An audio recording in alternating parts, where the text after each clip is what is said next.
Does trying to memorize all of that anatomical terminology have you wanting to bang your palmar and frontal regions together? Don't worry, I used to feel that way too, but hey, look at me now.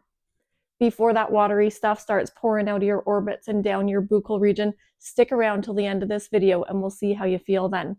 Welcome to Unstoppable AF Anatomy and Fitness. My name is Muscular Melissa, and I'm here to give you some tips to help that stuff stick inside your cranium. We're going to be starting at the top superiorly and working our way downward inferiorly, starting with the head. The head is known as the cephalic region, and you might be thinking, cephalic?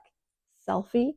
If you are a selfie-aholic and you like to take photos of your cephalic region, that would include your cranial region and your facial region. The cranial region is the skull, and the facial region is all of this.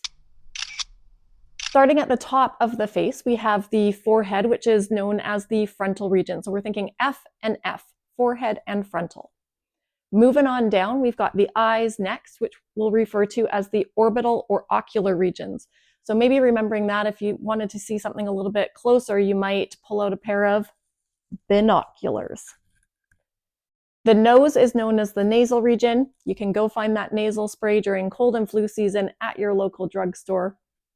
And then moving down, we have the mouth, which is shaped like an O, which is going to be our oral region.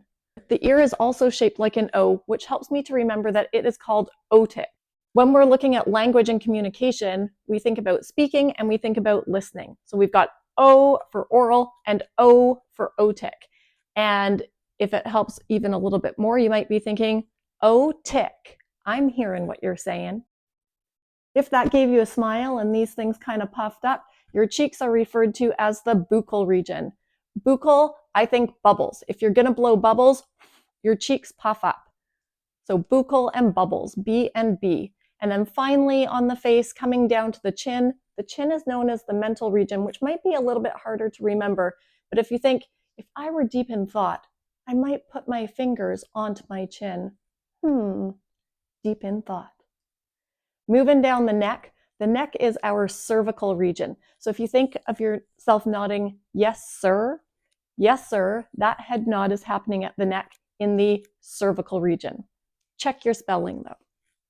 As we move down from the cervical region, we get to the thorax or the chest. Within the spine, we're going to have our thoracic vertebrae, which are taking up most of the torso. So I remember T and T. On the front of the chest, we also have the mammary region, which relates to breast. So you might be thinking, mama. On the back, on the posterior side of the body, we have the dorsal region. So thinking like a dorsal fin on some of those cute little dolphins. I mean, how adorable are they? Moving down the spine, we would move from the thoracic region into the lumbar region. So the lumbar region makes up the lower back. So thinking L and L. Lumbar and lower. Wrapping around the front of the body, we have the abdominal region, which I got abs for days in here. So the abdominal region, and check that thing out, the umbilical region, looking at the belly button right there. Moving down, we have the pelvic region related to the pelvis, continuing down to the pubic region, and then right at the groin here, we have the inguinal region. So you might be thinking ingroinal. In the groinal region is the inguinal region right there. Next, we're going to move down the arms. So starting up here at the shoulders are known as the acromial region. So you might be thinking it would take some serious acrobatics to balance on someone's shoulders on their acromial region.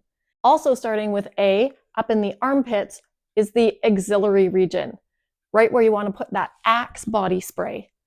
We are not sponsored by Axe, but hey, if you're out and watching, I'm always up for offers. Moving down the arm from the shoulder to the elbow is known as the brachial region.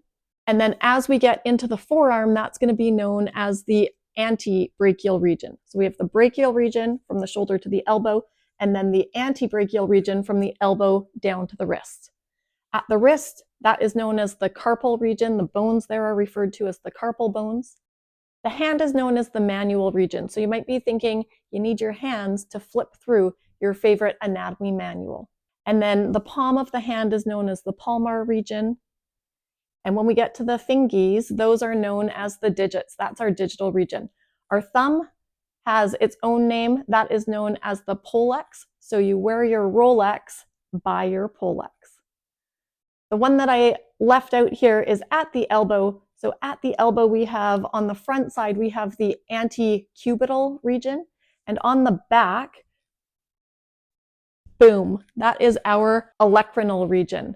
So you might be thinking, ole, that would hurt to get a smack down there. So I like to think of it like the A, B, C, Ds as we work from the shoulder down to the fingers.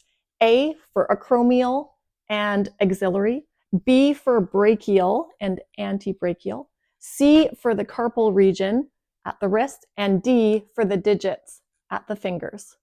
Moving down into the lower extremity, from the pelvis, we have the femur. The femur is the largest bone in the body, and our thigh then is going to be known as the femoral region.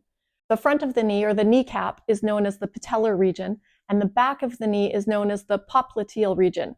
I think it would be really bad if we heard a pop at the back of our knee. As we work down into the lower leg, looking at the shin is known as the crural region, and man, would it be cruel if someone kicked you in the shins. The back of the lower leg in the calf area is called the sural region. As we get down into the ankle, that's known as the tarsal region. So tarsals at the ankle, carpals at the wrist. You drive a car and you step on tar. That might help you to remember that. The entire foot is known as the pedal region, and we need our feet to pedal our bicycles. Roll with me here. I didn't even mean to do that. The heel is referred to as the calcaneal region. The sole of the foot is referred to as the plantar region. Think, if you were walking through the soil in a garden, the sole of the foot would be in contact with the plants. Plantar region. The toes are also known as the digits, just like in our hand with the fingers. And the big toe has a name of its own, just like the thumb did. That's known as the hallux. So we use our hallux to walk down the hall. I hope some of these tips will help that information stick, like I promised at the beginning. If you're feeling unstoppable AF, don't forget to hit that like button, throw me a virtual pollex, and use those digits to hit subscribe and share with a friend.